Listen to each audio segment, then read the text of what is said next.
I'm a reporter, writer. I try to answer questions, not unlike what you do, Stephen. Although our questions are sometimes a bit dumber. But sometimes they're not. Sometimes they're smart. That is PJ Vogt. He's been making podcasts for nearly as long as I have. His shows are often about life on the internet and how technology changes us. So your current show, Search Engine, despite the name, isn't a show about life online for the most part, is it? No. The reason it's called Search Engine is because it's a show where it's a bit of a joke. What a search engine is supposed to be is like you ask it a question and very cheaply and very quickly a machine gives you an answer that might be pretty good. We're like a human-powered, bespoke, incredibly expensive to run, very slow search engine. It gives answers in layers and over time, as opposed to bang, here it is. Yeah. Oftentimes the answer is who can say. But we give you like human-level, complicated and complex answers. Today on Freakonomics Radio, a bonus episode with PJ Vogt and Search Engine. It's sort of about economics, the economics of a famous nightclub in Berlin. I'd heard the basics. A decommissioned power plant turned into a multi-story nightclub. People talked about this place as a kind of grimy heaven. And, like traditional heaven, grimy heaven was also supposedly very hard to get into. One guiding principle of our show is that just about anything can be interesting if you are willing to look closely enough or from the right angle. In this case, the door policy at a Berlin nightclub is connected to municipal tax laws, the Cold War, and more. But also, the Freakonomics Radio crew doesn't get to go clubbing very often, like never. So thanks to Search Engine and PJ Vogt for letting us tag along.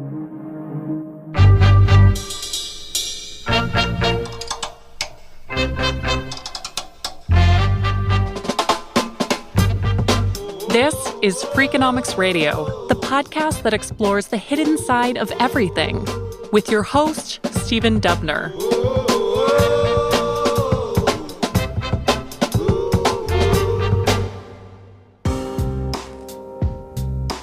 So, PJ, give me the genesis of this episode of Search Engine we're about to hear. Each of your episodes is built around a single question. Where'd the question for this episode come from? Okay, so two friends of mine, lovely young men, both kind of conscientious people, like straight-laced, buttoned up, home before midnight, hardworking professional guys. They said they had a question which had sprung from a vacation they had been on, and it was an unusual vacation. The two of them had flown 8 hours from New York City to Germany to try to go to this techno club called Berghain. Are you familiar with Berghain? Before you and I started talking about this conversation that we're having now, I was not familiar with Berghain. It used to be, before the fall of the Berlin Wall, it was a Soviet power plant in East Berlin, 4 stories tall, like a very imposing building. More recently, it has become a techno nightclub, and supposedly the techno nightclub, like the most exclusive, fun, like everyone who loves this stuff wants to go to this place before they die, a kind of mecca. But the other thing about Berghain is that it has the most strict and scary door policy in the entire world. They love to reject rich and famous people. A lot of the people you think would be allowed into any room have not been allowed into this room. And if you want to try to get in, you have to wait in a line that on a good night, you'll stand in line for 4 hours. On a bad night, you might stand in line for 8 hours. So these guys had taken an 8-hour flight to Berlin to stand in a line for 4 to 8 hours for the chance to maybe get into this nightclub. They actually stood in line 3 separate times. Here are Chris and Dan describing to PJ how when you get to the front of the line, you encounter the selector, the guy who decides whether you will be admitted into Berghain. So you get up and then there's a number of calculations that are going on in your mind. Do you look at the bouncer in the eye? Do you look kind of at the ground? Do you smile? Do you keep a straight face? Do you say anything? Yeah. And I think on this try, this was like our authentic, friendly selves attempt. I smiled at the guy. He asked how many people were. I said 2. I was friendly. I think I asked him how his night was going. Did he answer? No, of course not. One of my calculations was whether or not to look like I was having fun and into the music. So I kind of like was dancing a little bit, but very like minor movements. And I don't think that strategy worked. It didn't.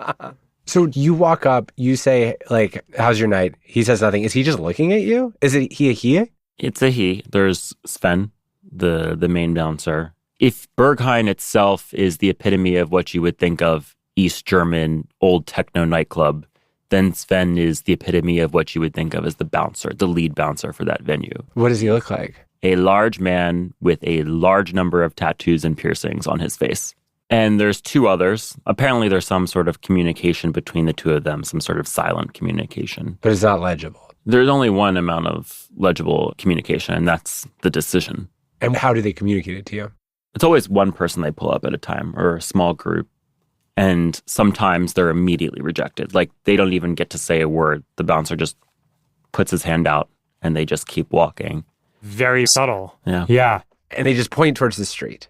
It's not so much a point as an open palm out the direction that you should be going. So the gesture you're doing is actually the gesture one used to be like, welcome to my home, but it's welcome to not my home. The arm goes out, the palm's outstretched. Like, look at this, you're not going to a nightclub. Yeah, it's like you're welcome to go anywhere else in Berlin.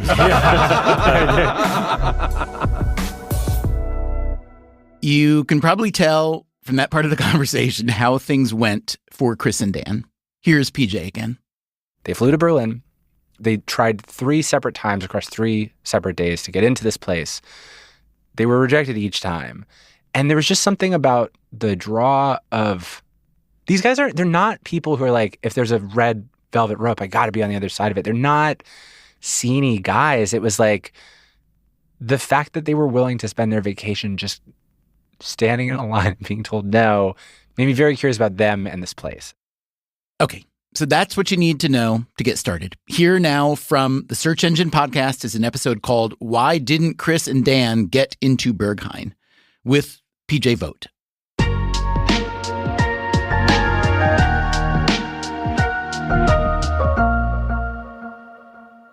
When we started all this last July, all I really knew about Berghain was that it was a Berlin techno club and that it was very hard to get into. But I started researching. The club itself maintains a very minimal footprint online. 200,000 people follow Berghain's Instagram account, but the club has only ever posted one photo in 2015, a picture of a sign that says in all caps, "Taking photos is not allowed." The sign, presumably from inside the club itself. Berghain, like Vegas, claims that what happens there stays there, except in Berghain, that seems to actually be true. Some information about the club, nevertheless, has circulated. The story of Berghain, as I now understand it, begins 30 years ago. In the early 1990s, 2 Germans, Norbert Thormann and Michael Teufele, had begun hosting a men's-only gay fetish party, sometimes at an abandoned air raid shelter. After a few years, the party outgrew that bunker.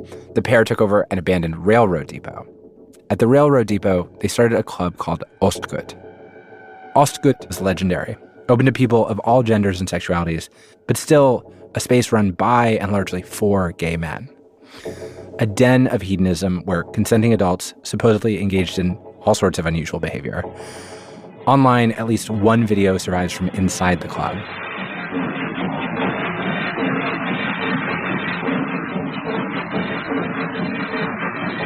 But the video is pretty tame. It's from July 2000. Looks like camcorder footage. A grainily shot DJ hovers over a console, twiddling knobs, while nearby, a crowd of German shadows writhes under a strobe light.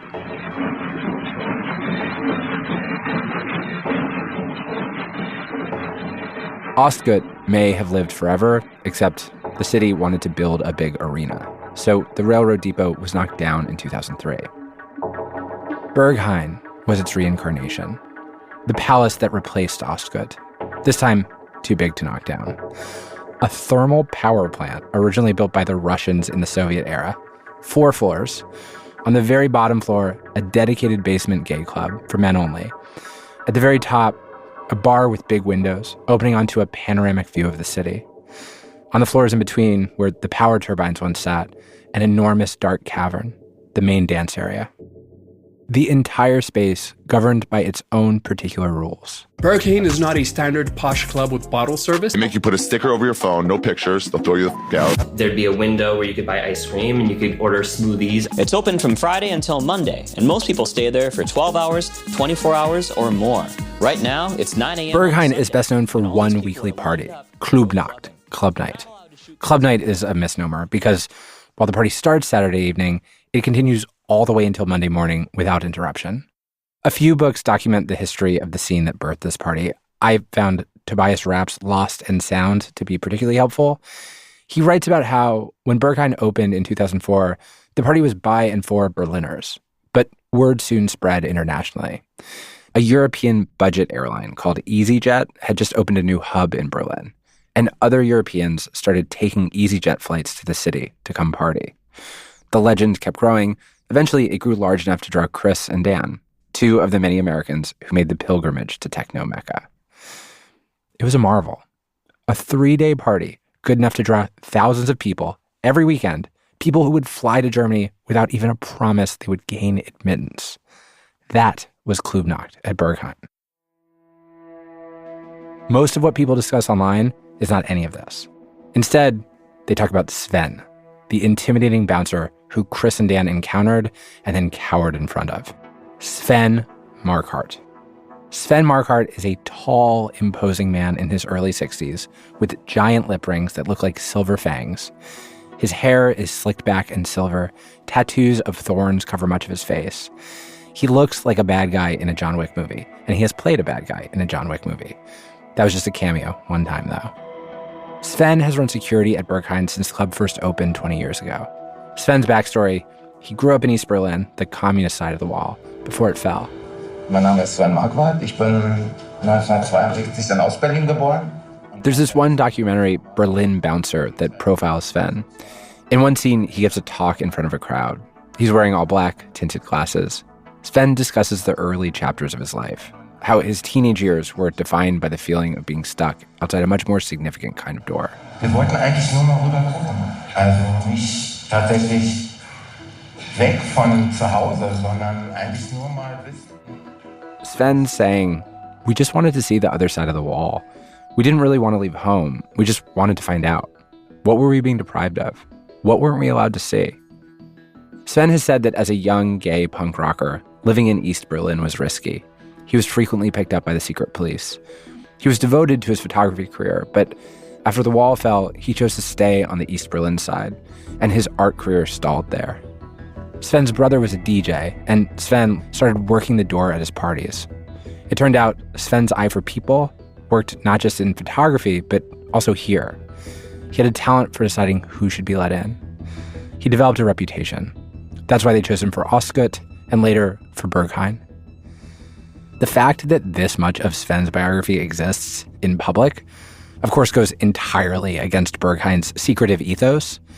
But Sven has continued to pursue his photography career. And so every few years, when he has a new exhibition or a photo book, he talks to journalists. Questions about his photography, which he wants to discuss, and questions about how to get into Berghain, which he has to tolerate. Those are the terms under which the gatekeepers at places like the New York Times or GQ will allow Sven entry. And understanding the way of these things, he obliges. Sven, the man with the answer to our question. What was the bouncer at Berghain scanning you for? I should say, I emailed Sven and requested an interview. I've never been less surprised to not get a reply. But in the documentary, there's this prickly moment where the interviewer seems to have directly asked Sven the rules of the door. Die Regeln, die es gibt, die braucht man auch nicht nochmal abfragen. Sven responds not with helpful tips about what shade of black to wear. Instead, he says sternly, we don't need to question the rules that are in place. He does allow that, as a selector, his responsibility is to only let people in who, once they join the party, won't impede the freedom and self-expression of the people who are already inside. Die da drin so sein können, wie sie sind. It makes sense, but it does not provide clues. And in any situation in which official sources remain this tight-lipped, speculation will reign. And it does here, mostly on TikTok. There, a cottage industry of people who claim to have gotten through the door now style themselves as helpful experts, explaining what exactly they believe Sven is scanning for when he looks at people like Chris and Dan, trying to get inside the mind of a 62-year-old gay German ex-punk. Be really casual, don't be flamboyant, don't speak too much. Don't talk too loud in the queue, and under no circumstances engage in laughter. Literally just basically be as casual and blend in as possible in order to get in. So we got It's there. impossible to know if any of these people are actually telling the truth. Again, you can't record inside of Berghain, which means you just have to take their word for it. I promise. People say that you need to wear black to get in, but that's not true. It helps, but it's not a must. I know a guy... Just be yourself, and if you get in, you get in, and if you don't, try again some other time or call it a wrap. The advice offered by these supposed gurus, frankly, does not feel all that usable. Try to get in, or maybe don't. Wear black, but you don't have to. The thing is, like, look sharp. My favorite artifact of all the online Berghain speculation is this website called berghaintrainer.com that will actually drop you into a surprisingly high-res simulation of the Berghain line. The site takes control of your webcam and then scans your face, analyzing your emotions through your expressions. How angry, sad, euphoric your face is, giving a virtual simulation of Sven's gaze. And then the first-person video virtually walks you, step by step, up to the doors of Berghain. The music gets louder as you get closer. The website warns you that Sven will ask you 3 questions. So I did it. When I arrived at the virtual door, a German man, presumably an actor playing Sven, asked, "Is this your first time here?" I said yes. Weißt du, wer heute spielt? He asked, "Do you know who's DJing tonight?" I said yes. Hast du was genommen? He asked whether I'd taken drugs. I said 9. After a moment of scanning, the virtual bouncer told me, Passt heute nicht. Not good today. And then made the hand gesture toward the street. The same hand gesture Chris and Dan had gotten. To be honest with you, this rejection by a fake bouncer, it hurt my real feelings. I'll tell you something about myself that won't surprise you. I've never been considered cool. I know cool people. I'm not against coolness. I just don't possess it. I'm uncool enough that I often ask the cool people I know to explain to me why certain things are cool right now. How did we decide big pants are back in style? If you have to ask, you're not cool. And I do have to ask, both professionally and just because of my personality. So I'm not cool, and I'm old enough to be okay with that. But this was a little different. At Berghain, where Sven ruled, it seemed to me that the source of his power lay partly in his refusal to explain himself. My job as a journalist was the opposite, to understand and explain. And I just couldn't resist the challenge of trying to understand something that was designed to obscure itself. That was why, even after all this internet sleuthing and documentary watching, we would continue digging for the better part of a year. We would talk to lots of people. We'd read too many books devoted to the Talmudic study of German techno, its origins and subgenres. And in the end, we'd emerge with an answer. What was Berghain scanning for, and why? How would a place like this come to be? PJ Vogt will keep looking for the answers to those questions after the break. I'm Stephen Dubner from Freakonomics Radio, and you are listening to a bonus feed drop from the Search Engine podcast.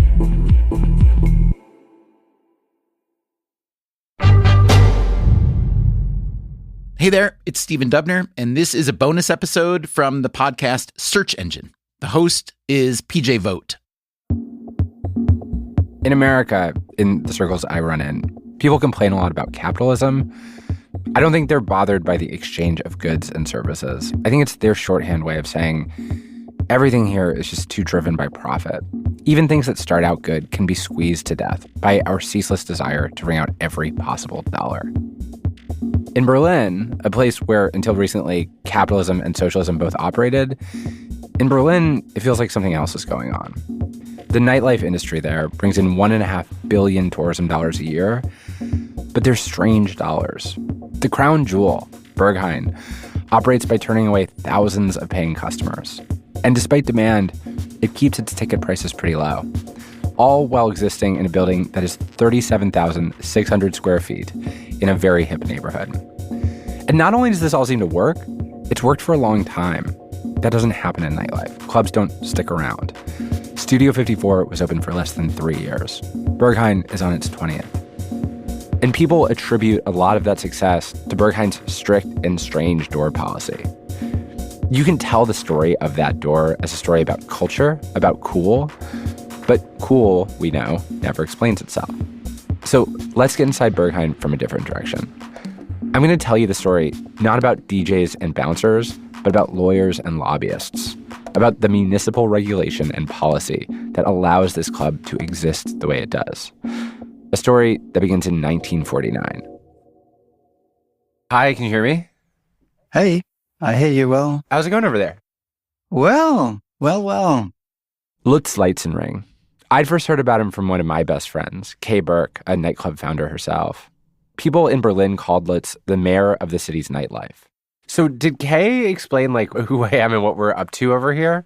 I think she might, but it was also quite some time ago, so maybe you can fill me in again. Yeah, so I have this podcast called Search Engine where we just try to answer people's questions, no matter how simple or complicated. We do really serious stuff, like we just did something about fentanyl and the drug supply in America, but we also do really silly stuff and kind of everything in between. And what level are we here in this conversation? We're closer to silly, I think. So we have these friends I want to tell you about who just didn't get into Berghain and are confused about it. But it's sort of an excuse to tell the larger story about nightlife. I think for people in the United States, it's a place you go and you spend $500 on champagne. And you know what I mean? It's Or $10 on a can of beer. Yes. without a glass. Exactly. Germans like Lutz call this style of nightclub bottles and models, shorthand for the economic model that drives them.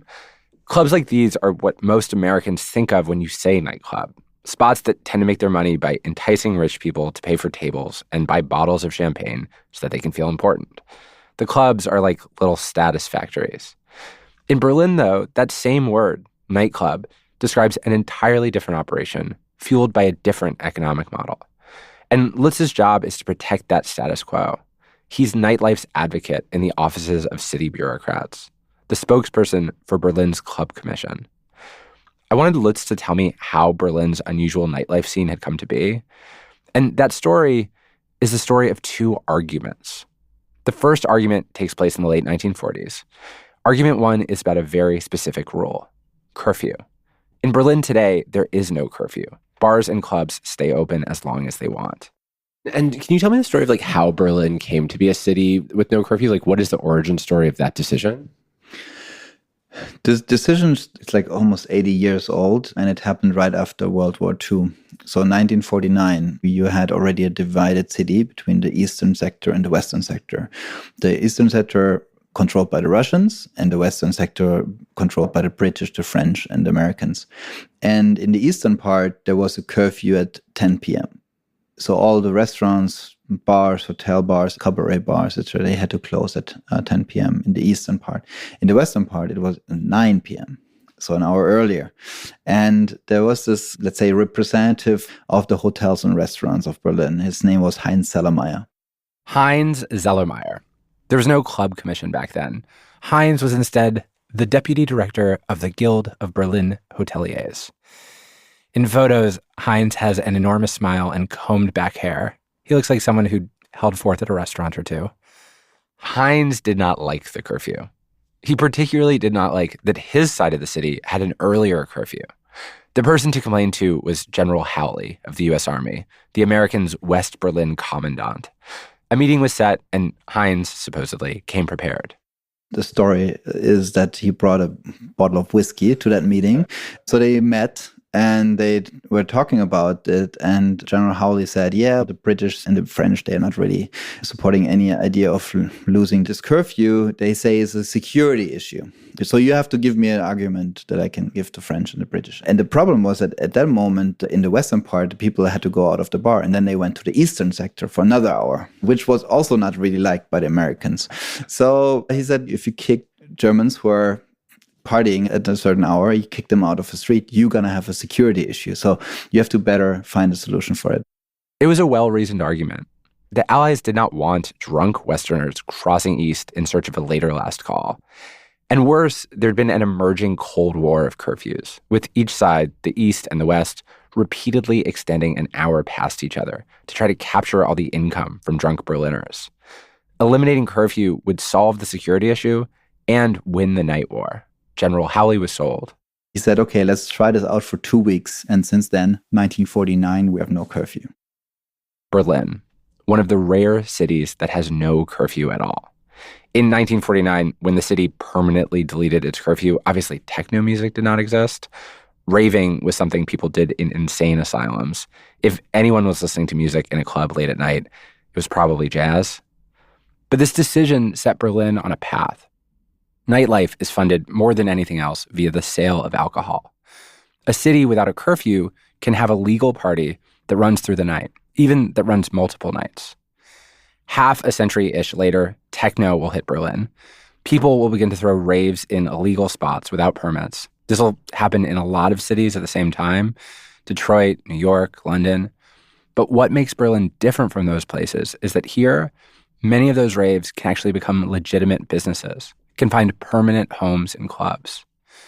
General Howley's 1949 agreement is the first precondition for Clubnacht at Berghain. It sets the stage for a party that can last for 3 days. But years later, as the scene starts to mature, a second argument takes place, an argument which almost kills these nightclubs.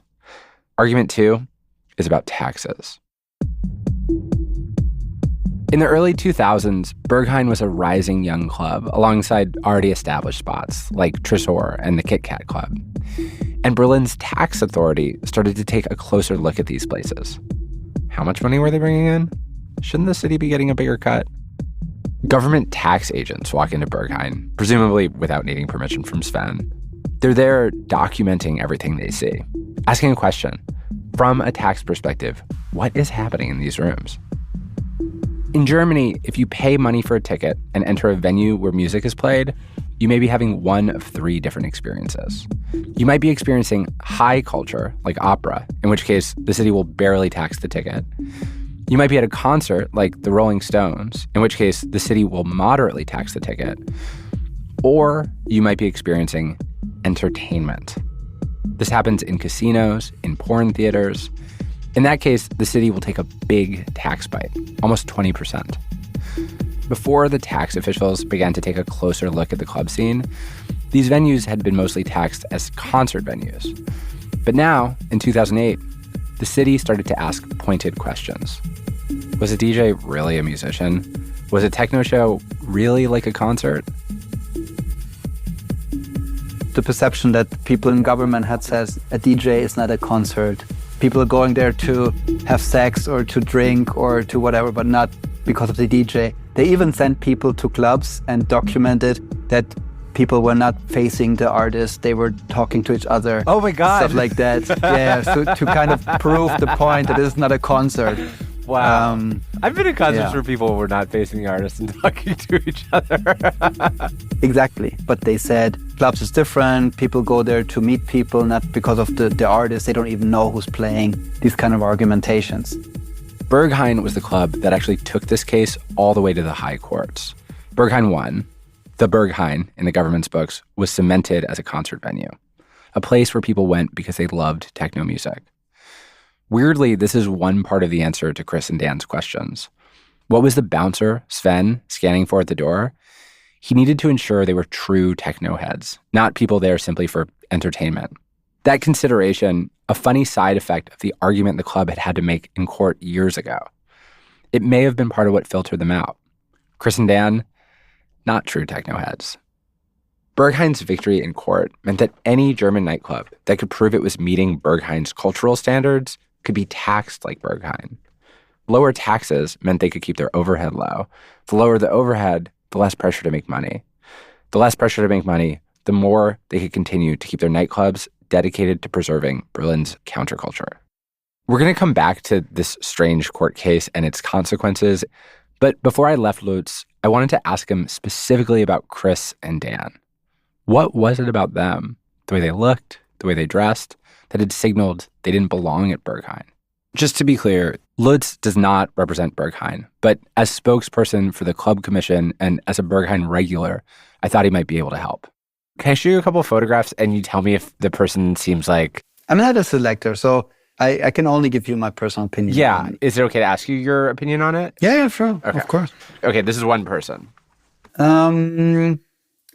Well, very friendly, maybe queer person, very soft, happy.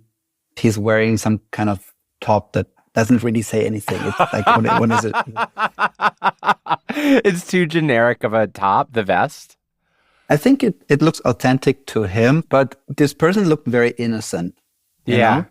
And you also want to save some people for, to getting into something that they maybe don't expect.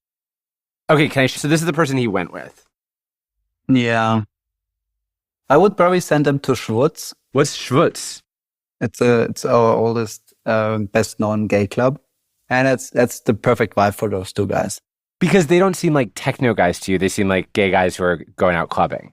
They don't look like hard, like standing in the middle of a sweaty club and going for hours and enjoying this. And, they're standing more like having a chat, and that's okay to have some of those folks in the venue, but it's really about getting out of your inner self and showing your animalistic side of yourself. For very good reason, we don't celebrate the idea that you should judge people based on how they look on the outside. Those judgments often lead us astray. And yet, Lutz, from a photo, could tell Chris and Dan were after respectful, healthy, wholesome partying. Not the sort of darkness that occurs in Berghain's techno dungeons. They didn't belong here. They belonged, he suspected, at another place called Schwutz. I wondered what Chris and Dan would make of that judgment. So later, I asked. Chris told me, Schwutz? They loved Schwutz. It was the club they'd ended up at after being rejected from Berghain. Berlin, this magical city, had somehow sent them to the place where they really belonged. Lutz was not a selector, but he did seem to have a selector's eye. Your read is so good. Chris, who I know better, he's one of my favorite people to spend time with. If I were having a party where it was really important that someone dance in the middle of the dance floor for 8 hours, he would perhaps not make the cut for that party. I think the first question you have to ask yourself, are you a participant or are you a visitor? And it shouldn't sound sophisticated or arrogant. It's just like a club. The definition of club is being part of a club.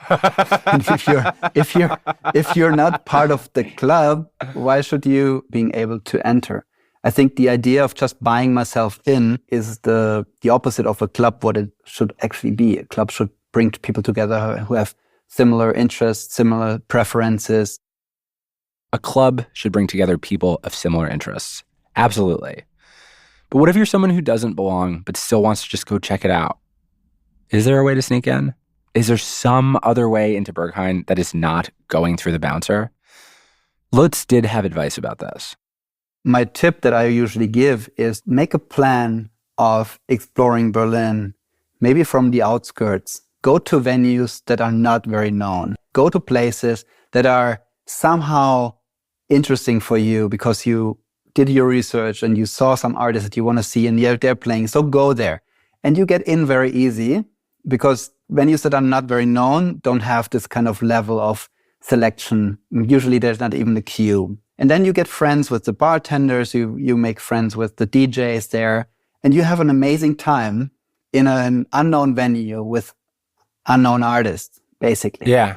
And the next time you're coming, you're going to reach out to them. And because they liked you or they connected to you, they will ask you to start in their home with dinner. Maybe you go to a bar, you make more friends.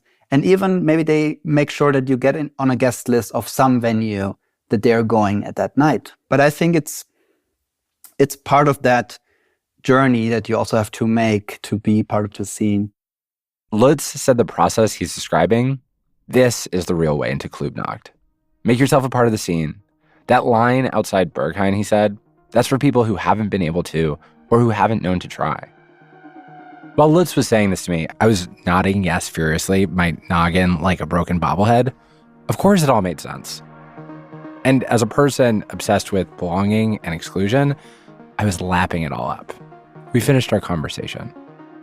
We hung up, and then, not long after, the spell of Lutz's idea dissipated. What were we talking about? If you wanted to visit the most exclusive nightclub in the world, go to Germany and start methodically befriending Germans in the city's electronic music scene? Okay. Normally, that would have been the end of things. And perhaps it should have been the end of things. But not long after this, a friend of mine, an American, asked me a question. They were celebrating a big milestone in their life, and they wanted to do it in Germany. In Berlin, actually. They wanted to spend some time there, perhaps even try to see some of the city's famous nightlife. Did that sound like fun? Could I make some time away from work? Yes, it did. No, I couldn't. I bought myself a plane ticket. That, again, was PJ Vogt with the first part of a two-part story. To hear what happened after he got to Berlin, look for Search Engine in your podcast app. The second part of the story will be available there on June 26th. And I'll be talking to PJ a bit more after the break.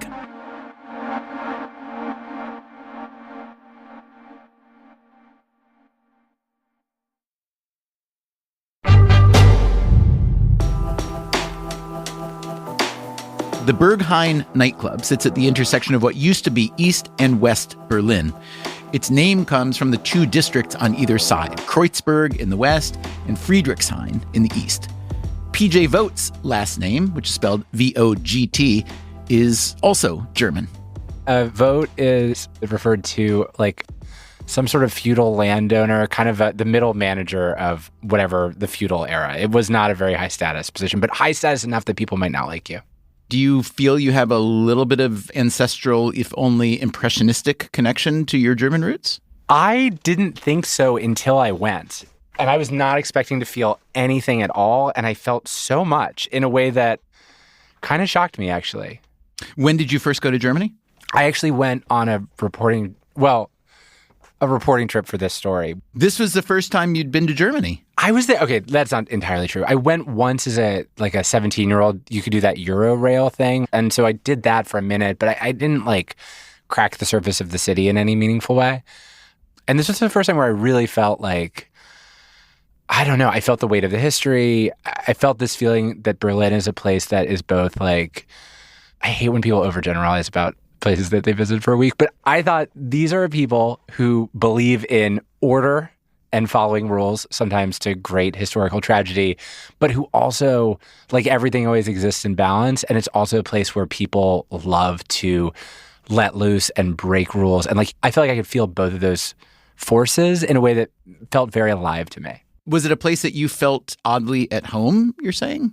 A little bit, yeah, which really surprised me because I tend to be skeptical about a lot of claims that our memories or our history are somehow encoded genetically. I just never experienced that feeling.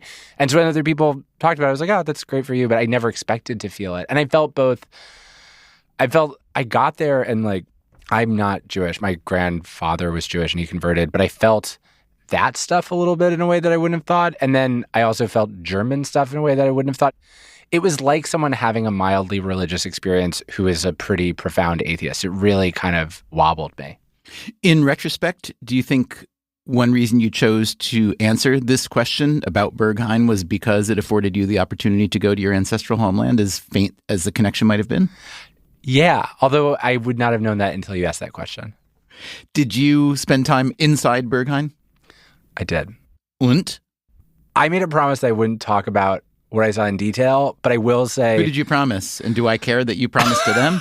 I promised myself. I was so it's funny. When I walked up to the club, I felt like such a schmuck, Steven. So one of the things about Berlin that also I thought was really brilliant is that they do not allow cell phones in any of these spaces. They'll put a sticker over your camera. If you whip that thing out, you are out. You're out right away. And it really makes spaces feel different to have people not be on their phones. Berghain, its roots are as a gay club, and its real roots are as a really profoundly dirty gay sex club. And I say dirty without judgment. There's one section that is still devoted to that is easier to get into, but the dress code for a Friday night is socks. So I didn't go. But even the main club is like, it's like a space that's devoted to that. And so you already feel like an interloper. And the rule is sort of like, this is a place where adults can do whatever they want and where they're guaranteed privacy and nobody talks about it. It's basically like German cultures realize they really don't like surveillance for very specific historical reasons. I found it to be like an entirely, all this just makes me sound like such a kook, but like, I was like, this place is profound. Like, it feels profound to be in a place where, like, I don't know, really dedicated to complete self-expression where nothing that happens gets judged. I mean, I went on a Sunday afternoon. It was like 2 p.m. There were Berliners there who were just, that was their Sunday. That's what they always do. Those aren't people who wait in line. There were people who probably been waiting for 8 hours and just gotten in and were so excited. I saw more expression of ways a human body could look or be dressed than I've seen in my whole life. And there were things that were happening that were like very Berghain-y. Like, they have something called a dark room, which is a room you can go in that's very underlit where people can do what they want to do to each other, usually gay men. But there's also like, they have an ice cream parlor. I had a really nice sorbet and a cappuccino. So on Freakonomics Radio, we tend to talk to experts and academics, institutional people with credentials of one sort or another. What I love about your interviews is you will often interview people whose formal credentials may not be that impressive, but they know a lot. And you are really good at getting them to teach us things that we might not find out any other way. That's really nice of you to say. Yeah, I think we're good at, like, sometimes people might have a really specific experience that has given them like a really specific education, and you just want to share that. And it's like, it's weird. This is not a thing I expected to be talking about today, but something that I got to interview the Serial team when they were launching their new season, and I asked them a bunch of questions about their work, and I asked them the question I wanted to ask them, which was, do you ever grapple with just the, what are we doing here of this? Like, besides that it's interesting and fun, why are we making this stuff every week? And they were like, we're doing journalism. It's very obviously important. It's in the public interest. How is this a question you have? And I was like, yeah, me too. But it's the thing I'm really like, what is in a deeper way the point of this? And one of the answers I sometimes audition for myself is, every one of us is going to die. Before we die, we're going to survive some things. And one of the things stories can be are instruction maps. And they're not perfect, but it's sort of like, here's how I got out of that place with my soul intact. One of the things we do sometimes that I love when we get to do is like talk to somebody who just navigated something psychologically complex and learned a couple things about it, but in a way where you really do feel, it's not like drink water and exercise and be good to your spouse, but more like, no, here's how I got out of that. Like, this, I really figured something out. Let me tell you the trick. That, again, was PJ Vogt, host of the Search Engine Podcast. I hope you like hearing a new show in our feed once in a while. Let me know. Our email is radio@freakonomics.com. If you'd like to hear more Search Engine, you can get it on any podcast app. Some questions that PJ has recently asked there are, where did all the roaches go? And do political yard signs actually do anything? We will be back right here very soon with a regular episode of Freakonomics Radio. Until then, take care of yourself. And if you can, someone else too. Freakonomics Radio is produced by Stitcher and Renbud Radio. You can find our entire archive on any podcast app or at freakonomics.com, where we also publish transcripts and show notes. For Search Engine, this episode was created by PJ Vogt and Shruti Pinamaneni and produced by Garrett Graham and Noah John. Fact-checking this week by Claire Hyman, sound design and original composition by Armin Bazarian. For Freakonomics Radio, it was produced by Teo Jacobs with help from Daniel Moritz-Rabson. Our staff also includes Augusta Chapman, Alina Kuhlman, Dalvin Abuaji, Eleanor Osborne, Elsa Hernandez, Gabriel Roth, Greg Rippin, Jasmine Klinger, Jeremy Johnston, Julie Canfer, Lyric Bowditch, Morgan Levy, Neil Carruth, Rebecca Lee Douglas, Sarah Lilly, and Zach Lipinski. Our theme song is Mr. Fortune by the Hitchhikers. Our composer is Luis Guerra. As always, thank you for listening. This is like asking the FBI agent who listens on your phone calls to just like pop in and reveal himself. Does that work? Always? Almost always. Almost always. The Freakonomics Radio Network, the hidden side of everything. Stitcher.